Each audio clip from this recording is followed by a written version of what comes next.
Retomamos nuevamente nuestra conversación con Sacha Rosero desde Ibarra para que nos concluya su percepción, su opinión sobre este tema. Sacha, ¿cuál ha sido su opinión acerca del tema que estamos hablando en este momento? Sí, creo que es importante visibilizar primero las lenguas, ¿no?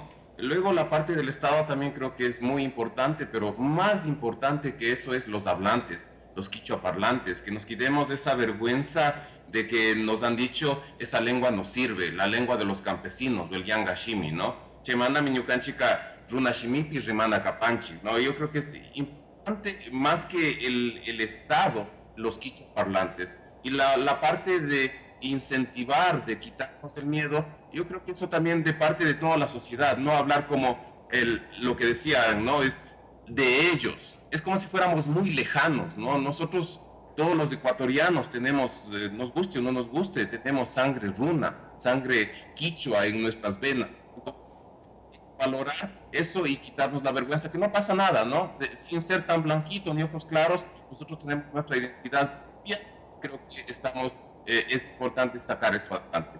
Listo, Sacha, muchas gracias por sus aportes en este programa. Vamos contigo, Carla, para que concluyas con nuestros invitados.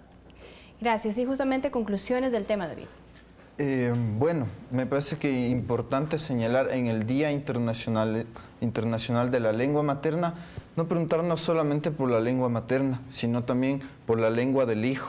Me parece algo importante, porque no se trata solamente de lo que queremos conservar, sino también de lo que queremos construir, tanto como individuos como como sociedad.